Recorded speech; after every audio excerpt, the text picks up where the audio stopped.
मज़मून physics class 9 बाब 9 सबक ॿियो गर्मी ऐं गर्मी पद हीट एंड टेम्परेचर। अस्सलाम वालेकुम प्यारा ॿारो, सिंध ऑनलाइन स्कूल भलीकार, मां आहियां सनाउल्लाह महर। अॼु जे हिन वीडियो में जेको असां टॉपिक पढ़ंदासीं उहो आहे गर्मी ऐं गर्मी पद यानी हीट एंड टेम्परेचर। प्यारा ॿारो, जीअं त तव्हांखे ख़बर आहे त असीं चैप्टर जेको 9 आहे उहो स्टार्ट कयो होसीं ऐं उन खां बाद में उन में असां कुझु जेको आहे त हीट जे बारे में इंट्रोडक्शन पढ़ियो होसीं ऐं उन खां बाद में जेको आहे थर्मल प्रॉपर्टीज़ ऑफ मैटर जे बारे में बि असां थोरो इंट्रोडक्शन पोएं लेक्चर में जेको आहे डिस्कस कयो होसीं। ठीकु आहे, हींअर असीं जेको आहे हाणे डिफरेंस मालूम कंदासीं, मतिलबु डिफरेंस जे बेसिस ते असां सम्झंदासीं त हीट छा आहे ऐं टेम्परेचर छा आहे। मतिलबु हिकिड़े ई लेक्चर में असां इन ॿिन्ही शयुनि खे कवर करण जी कोशिशि कंदासीं। हूअं न त असां हीअं बि करे सघूं पिया त हीट खे अलॻि सां मां तव्हांखे पढ़ायां हा ऐं वरी टेम्परेचर अलॻि सां पढ़ायां हा, पर जेको आहे हिते जेको आहे त असां उन्हनि ॿिन्ही शयुनि खे जेको आहे कंबाइन करे जेको आहे त हलूं पिया। ठीकु आहे, जीअं त असां जेको आहे त ॿ शयूं पढ़ूं था, हीट ऐं टेम्परेचर। पोएं लेक्चर में मां तव्हांखे ॿुधायो हुउमि त असांजे बुक्स में जेका हीट जी डेफिनेशन लिखियल आहे उहा हिन तरीक़े सां आहे त heat is a form of energy, ऐं मां तव्हांखे इहा बि शइ सम्झाई हुई त जेका इहा डेफिनेशन आहे इहा ओल्ड डेफिनेशन आहे। ठीकु आहे, तो प्यारा ॿारो, जेका असांजी न्यू डेफिनेशन आहे, मतिलबु मॉडर्न डेफिनेशन आहे, जेका डिजिटल डेफिनेशन आहे, ठीकु आहे, हाणे उन डेफिनेशन खे पहिरियों मां तव्हांखे हिते थोरो सम्झाइण जी कोशिशि कंदुमि, पोइ वरी असां हलंदासीं टेम्परेचर जे तरफ़। ठीकु आहे, मिसाल जे तौर ते हिते तव्हां ॾिसो त ही असां वटि ॿ ऑब्जेक्ट आहिनि, ही हिकिड़ो कोल्ड ऑब्जेक्ट आहे, ही हिकिड़ो असांजो हॉट ऑब्जेक्ट आहे, यानी ही गरम आहे, ही थधो आहे। हाणे जेकॾहिं असां हिन ॿिन्ही ऑब्जेक्ट्स खे पाण में जेको या ॿिन्ही बॉडीज़ खे पाण में जॾहिं असां कॉन्टेक्ट में आणींदासीं त छा थींदो त हिन जी जेका एनर्जी आहे उहा ट्रांसफर थी वेंदी काॾे, हिन जे तरफ़, यानी हिन जी जेका हीट आहे उहा काॾे वेंदी, जेको आहे कोल्ड जे तरफ़। ठीकु आहे, हाणे हिते मां हीट जो लफ़्ज़ अदा कयो, तो प्यारा ॿारो बेसिकली इहो लफ़्ज़ हिते ग़लति आहे। हिते मूंखे हीट न चवणु घुरिजे, हिते छा चऊं असां, हीट जेको आहे, हीट जी जॻह ते असां हिते चवंदासीं थर्मल एनर्जी। लफ़्ज़ खे सम्झो प्यारा ॿारो, हिते छा चयुमि, थर्मल एनर्जी। ठीकु आहे, थर्मल एनर्जी ट्रांसफर थींदी hot body to cold body, heat न। त तव्हां चवंदो सर अगरि जेकॾहिं हीट न आहे त बाक़ी छा आहे। तो प्यारा ॿारो ॾिसो, मां तव्हांखे सम्झाइण जी कोशिशि कयां पियो त हीट जेका आहे उहा छा आहे, उन ते बि असां अचूं था। तो हाणे जेकॾहिं हीट जी ॻाल्हि कयूं त प्यारा ॿारो बेसिकली हीट जेका आहे उहा हिकिड़ी क़िस्म जो प्रोसेस आहे। ठीकु आहे, अकॉर्डिंग टू न्यू डेफिनेशन। ठीकु आहे, हाणे मिसाल जे तौर ते हीअं जेकॾहिं असां चऊं त असां वर्क जे बारे में चवंदा आहियूं त वर्क जेको आहे उहो छा आहे, फोर्स इंटू डिस्प्लेसमेंट, यानी कंहिं बि शइ ते फोर्स लॻायो उन खां पोइ उन डिस्प्लेसमेंट कयो, असां छा चवंदासीं, मतिलबु इहो छा थियो, वर्क थियो, यानी हिकिड़ो प्रोसेस थियो। हाणे ईअं न चवंदासीं त मां पंहिंजो वर्क जेको आहे उहो उन बॉडीअ में ॾिनो। मिसाल जे तौर ते कंहिं बॉडीअ खे मां जेको आहे फोर्स लॻायां थो त छा चवंदुसि त इन में वर्क थियो। ठीकु आहे, हाणे ईअं असां न चवंदासीं त मां पंहिंजो वर्क ट्रांसफर कयो कंहिं में, उन चेयर में या उन बॉडीअ में, काई बि बॉडी जंहिंखे मां फोर्स ॾेई करे डिस्प्लेस कयो। इहो हिकिड़ो अजीब क़िस्म जो जेको आहे कॉन्सेप्ट आहे। ठीकु आहे, या इहा शइ असांजी ठहे कान थी त असां चऊं था वर्क जेको आहे मां पंहिंजो ट्रांसफर कयो ॿी शइ में, या उनजो वर्क मां ॿी कंहिं शइ में ट्रांसफर कयो। छा चवंदा आहियूं, वर्क आहे हिकिड़ी क़िस्म जो प्रोसेस, यानी फोर्स लॻायोसीं, छा थियो, डिस्प्लेसमेंट कवर थियो। ठीकु आहे, त हिते जेकॾहिं असां हीट जे बारे में ॻाल्हाईंदासीं प्यारा ॿारो, त हीट जी न्यू डेफिनेशन जे बेसिस ते असां ईअं चवंदासीं त थर्मल एनर्जी जेका आहे उहा ट्रांसफर थिए थी असांजी hot body to cold body. हाणे ईअं न आहे चवणो त हीट असांजी ट्रांसफर थी थिए, हीट बेसिकली छा आहे, प्रोसेस आहे जंहिंजे थ्रू जेको आहे हॉट बॉडीअ खां थर्मल एनर्जी ट्रांसफर थिए थी कोल्ड बॉडी जे तरफ़। हाणे असां हिन जी डेफिनेशन हिन तरीक़े सां लिखी सघूं था त इट रिफर्स, यानी heat refers to the amount of thermal energy which is transferred from hot region to a cold region। ठीक है, यानी हीट छा आहे, हीट रिफर करे थी कंहिंखे अमाउंट ऑफ थर्मल एनर्जी। हाणे हीअ असांजी थर्मल एनर्जी आहे। ठीकु आहे। हाणे हिन कोल्ड में छा आहे, थर्मल एनर्जी घटि आहे ऐं हॉट में थर्मल एनर्जी ज्यादा आहे, त हाणे छा थो थिए, थर्मल एनर्जी असांजी हॉट बॉडीअ खां कारे थी वञे, कोल्ड बॉडीअ तरफ़ मूव थी करे। ठीकु आहे। त हाणे इन प्रोसेस खे, इन फिनोमेना खे, इन मैकेनिज्म खे असां चवंदासीं हीट। ठीकु आहे। अगरि जेकॾहिं तव्हांजे सिलेबस में या तव्हांजे एग्ज़ाम में जेको क्वेश्चन अची थो सघे त पोइ उन में तव्हां उहा पुराणी डिफिनेशन लिखंदो जेका असांजे बुक में लिखियल आहे। तव्हांजी एडिशनल बेसिस ते, तव्हांखे एक्स्ट्रा इंफॉर्मेशन तव्हांखे अपडेट करण जे बेसिस ते तव्हांखे इहा शइ मां जेको आहे ॿुधाए छॾी त हीट जी जेका बेसिक डेफिनेशन आहे उहा आहे the amount of thermal energy which is transferred from hot region to cold region. It means it is a mechanism, it is a process, it is a phenomena.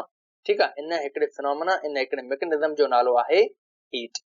ठीकु आहे। उहा बि definition आहे पंहिंजी जॻह ते, उनखे असां ग़लति नथा चऊं, पर हू ओल्ड डेफिनेशन आहे ऐं ही जेका आहे हीअ असांजी नई डेफिनेशन आहे। ठीकु आहे प्यारा ॿारो। उन खां बाद में हाणे ॾिसो त हीअ जेका हॉट बॉडी आहे ऐं हीअ असांजी कोल्ड बॉडी आहे। ठीकु आहे। हाणे इन हॉट बॉडी ऐं कोल्ड बॉडीअ जे हुजण जी ख़बर असांखे कीअं पई, छा कयोसीं असां, सेंस कयोसीं। ठीकु आहे। त मां तव्हांखे पोएं लेक्चर में ॿुधायो त असांजी जेका बेसिक टेम्परेचर जी डेफिनेशन आहे, टेम्परेचर छा आहे, उहो आहे असांजो टेम्परेचर इज अ सेंसेशन। यानी कंहिं बि शइ खे असां, कंहिं बि शइ जे बारे में असांखे ॿुधाईंदो त हीअ छा आहे, हीअ हॉट आहे या कोल्ड आहे। ऐं इन जी असां नॉर्मल डेफिनेशन हिन तरीक़े सां लिखी सघंदासीं त it refers to how cold or hot in object. त ऑब्जेक्ट जेको आहे उहो केतिरो हॉट आहे या केतिरो कोल्ड आहे, या असांजे अक्सर बुक्स में हिन क़िस्म जी डेफिनेशन लिखियल हूंदी आहे, the degree of hotness and coldness. ठीकु आहे। तो उन खां बाद में प्यारा ॿारो हाणे असां कुझु हिन टेम्परेचर ऐं हीट जे माइक्रोस्कोपिक डेफिनेशन जे तरफ़ हलूं था। तो इन्हनि खे लिखण खां पहिरीं असां जेको आहे हिकिड़े एग्ज़ाम्पल जे थ्रू हिनखे सम्झण जी कोशिशि कंदासीं। हीअ असां वटि ॿ कंटेनर आहिनि। ठीकु आहे। हिकु हीउ कंटेनर आहे, ॿियो हीउ कंटेनर आहे, ऐं हीउ कंटेनर असांजो नंढो आहे ऐं हीउ कंटेनर असांजो जेको आहे वॾो आहे। ठीकु आहे। हाणे हिन कंटेनर में असां चऊं था त पाणी जेको आहे उहो कुझु ज्यादा आहे ऐं हिन कंटेनर में पाणी जेको आहे उहो घटि असां रखियो आहे। ठीकु आहे। छो त हीउ नंढो आहे, थोरो आहे।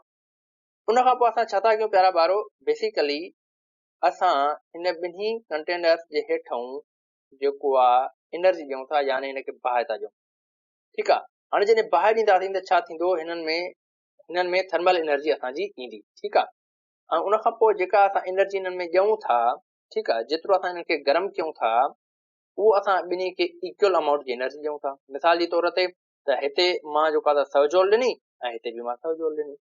हाणे प्यारा ॿारो मूंखे तव्हां ॿुधायो त कहिड़ो पाणी जेको आहे उहो गरम थियो आहे। तव्हां मूंखे इहो ॿुधायो त नंढे कंटेनर जो जेको टेम्परेचर आहे ऐं वॾे कंटेनर जो जेको टेम्परेचर आहे, छा उहो ॿई साॻा हूंदा? तो न। छाजे करे? असां त एनर्जी ॿिन्ही खे साॻी ॾिनीसीं। ठीकु आहे। हाणे प्यारा ॿारो ॾिसो त जेकॾहिं असां हिननि जे टोटल एनर्जी जी ॻाल्हि कंदासीं त टोटल एनर्जी जेकॾहिं असां काउंट कयूं त ॿिन्ही जी छा आहे, साॻी आहे। जेकॾहिं हिते मां 100 जूल एनर्जी ॾिनी आहे त हिते बि मां 100 जूल एनर्जी ॾिनी आहे। हाणे जेकॾहिं असां टोटल एनर्जी जी ॻाल्हि कयूं त टोटल एनर्जी बेसिकली छा आहे, ॿिन्ही जी साॻी आहे। त असां हीअं चई सघूं था त हीट जे बारे में, the heat is the total kinetic energy of the molecule of an object। ठीकु आहे। त हीट छा आहे, हीट असांजी जेका आहे उहा टोटल एनर्जी आहे कंहिं में, मॉलिक्यूल में। ठीकु आहे। त मॉलिक्यूल जे अंदरि, यानी हीअ असांजो जेको पाणी आहे, इन पाणी में जेके असांजा मॉलिक्यूल्स मौजूदु आहिनि, इन्हनि जे अंदरि जेका बि असांजी टोटल एनर्जी हूंदी, इनखे असां माइक्रोस्कोपिक लेवल ते हीट जी डेफिनेशन में हीअं लिखंदासीं त heat is the total kinetic energy of the molecule of an object. तो उन खां बाद में हाणे जेकॾहिं ॾिसूं प्यारा ॿारो त ॿिन्ही में जॾहिं असां एनर्जी हिकु जेतिरी ॾिनी आहे त उन खां पोइ हिन जो टेम्परेचर वधीक आहे ऐं हिन जो टेम्परेचर घटि आहे, ईअं छो? हाणे प्यारा ॿारो ॾिसो त हिते छा आहे त हिते असांजे जेके मॉलिक्यूल आहिनि उहे घणा आहिनि ऐं हिते असांजा मॉलिक्यूल थोरा आहिनि। हाणे छा थियो त असां एनर्जी त साॻी ॾिनीसीं, पर छा थियो त हिते जेका आहे उहा एनर्जी असांजी सभिनी मॉलिक्यूल में यकदमि जेको आहे त इक्वल डिस्ट्रीब्यूट थी वई ऐं हिते जेको आहे डिस्ट्रीब्यूट थियण में टाइम लॻी वियो। मिसाल जे तौर ते असां जेका 100 जूल एनर्जी ॾिनी आहे उहा असां हिकिड़े मिंट में जेको असां ॾिनी आहे। ठीकु आहे। त हाणे हिते पाणीअ जो मिक़दार घणे हुजण जे करे हिते छा थियो, हेठियों वारो जेको बॉटम में जेको पाणी हो उहो वधीक गरम थियो ऐं मथियों पाणी छा हुयो अॻो थधो रहियो। ऐं हिते छा हुयो पाणी असांजो थोरो हो त पाणी जेको आहे बॉटम वारो ऐं मथियों पाणी ॿई जेको आहे यकदमि गरम थी विया। ठीकु आहे। त उन खां बाद में हाणे जेकॾहिं असां हिन जे एवरेज जी ॻाल्हि कयूं त एवरेज असां वरी हिन जी कढी सघूं था। ठीकु आहे। त एवरेज काइनेटिक एनर्जी जेको आहे उहो हिन वॾे कंटेनर में मॉलिक्यूल जी केतिरी थी सघे थी। हाणे एवरेज जे बारे में तव्हांखे ख़बर हूंदी, मिसाल जे तौर ते मां हिन तरीक़े सां हिकिड़ो मिसाल ॾियां त अक्सर तव्हां सभिनी खे ख़बर हूंदी त जेके असांजी जेके क्रिकेट हलंदी आहे, ठीकु आहे। हाणे क्रिकेट में छा थींदो आहे त उन में या 20 ओवरियूं हूंदियूं आहिनि या 50 ओवर हूंदी आहे, त उन में हर हिकु ओवर में जेको आहे 6 बॉल हूंदा आहिनि ऐं ईअं न हूंदो आहे त हर ओवर में जेको खिलाड़ी आहे उहो 6 स्कोर ई करे।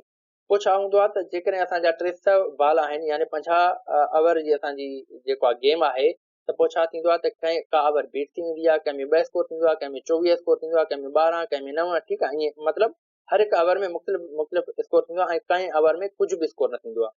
ठीकु आहे। पोइ छा थींदो आहे त बेसिकली जॾहिं असांजी मैच ख़तम थी वेंदी आहे त मिसाल जे तौर ते 300 स्कोर बीठो असांजो बॉलनि जे हिसाब सां, त पोइ हाणे छा कंदा आहिनि त पोइ उन खां पोइ उहो स्कोर जेको आहे उन ओवरनि में इक्वली डिस्ट्रीब्यूट कंदा आहिनि। हाणे इहो जेको स्कोर असांजो ओवरनि में इक्वली डिस्ट्रीब्यूट करनि था, बेसिकली इहो छा आहे, इहा असांजी एवरेज आहे। ठीकु आहे।